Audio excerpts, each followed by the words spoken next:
Hello home makers, welcome to our channel the home maker. ఎలా ఉన్నారు అందరూ? ఏం చేస్తున్నారు? ఈరోజు వీడియో ప్రసాదం రెసిపీ పాలె బూరెలు ఎలా చేయాలో చూద్దామండి. మన ఛానల్ని ఎవరైనా ఫస్ట్ టైం చూస్తున్నట్లయితే సబ్స్క్రైబ్ చేసుకొని పక్కనే ఉన్న బెల్ ఐకాన్ ప్రెస్ చేస్తే ఆల్ అనే ఆప్షన్ ప్రెస్ చేస్తే నేను వీడియో పెట్టిన వెంటనే మీకు నోటిఫికేషన్ వస్తుంది. పిల్లలు స్నాక్స్గా కూడా ఇష్టంగా తింటారంటే ఈ రెసిపీ మీరు ట్రై చేయండి. ఇప్పుడైతే మనం వీడియో చూసేద్దాము. ఫస్ట్ ఒక బౌల్ తీసుకొని అందులో 1 కప్పు బియ్యపిండి తీసుకోండి. దాంట్లో 2 టేబుల్ స్పూన్స్ గోధుమ పిండి తీసుకోవాలి. తర్వాత కొంచెం సాల్ట్, 2 యాలకులు, 1/2 స్పూన్ బేకింగ్ పౌడర్ వేసుకోండి. ఇవన్నిటిని బాగా మిక్స్ చేసి పక్కన పెట్టేసుకోండి. తర్వాత ఇంకొక బౌల్ తీసుకొని దాంట్లో 1 కప్పు బెల్లం తీసుకోవాలి. కొంచెం స్వీట్ తక్కువ కావాలి అంటే 3/4 వరకు బెల్లం తీసుకోండి. దీంట్లో 1/2 కప్పు మిల్క్ పోసుకొని వీటిని బాగా బెల్లం కరిగే వరకు తిప్పుతూ ఉండాలి. బెల్లం కరిగే వరకు ఇలా స్పూన్ తీసుకొని తిప్పుతూ ఉండండి. బెల్లం కరిగిన తర్వాత ఆ పిండిలో ఈ బెల్లం పాలు పిండి కలుపుకుంటూ మిక్స్ చేసుకుంటూ ఉండండి. కొంచెం కొంచెం వేసుకుంటూ మిక్స్ చేసుకుంటూ ఉండండి.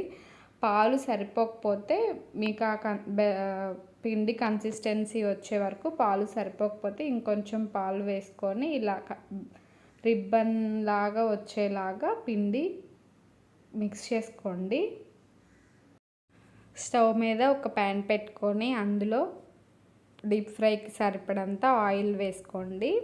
ఆయిల్ హీట్ అయ్యాక, మరీ ఎక్కువ హీట్ అవ్వకూడదండి, మీడియం హీట్ అయ్యాక మీడియం ఫ్లేమ్లో పెట్టుకొని ఒక గెంటె తీసుకొని, మరి మనం దోశ పిండి అంత పిండి కాకుండా సగం పిండి తీసుకొని ఇలా ఆయిల్లో గెంటెతో ఇలా పోస్తూ ఉండాలి. ఒకే చోట పోయాలి, అప్పుడు బూరె పొంగిద్ది. మీకు ఒకవేళ బూరె పొంగలేదు అనుకుంటే ఇంకొంచెం బేకింగ్ పౌడర్ కలుపుకోండి. ఒకవైపు ఉడికిపోయిన తర్వాత ఇంకోవైపు తిప్పుకొని ఫ్లిప్ చేసుకొని అటువైపు కూడా ఉడికిన తర్వాత గెంటెతో తీసేసుకోండి. అంతే అండి, పాల బూరెలు రెడీ. ఇవి తీసేసిన తర్వాత మిగతా పిండి కూడా అంతే వేసుకుంటూ ఉండండి.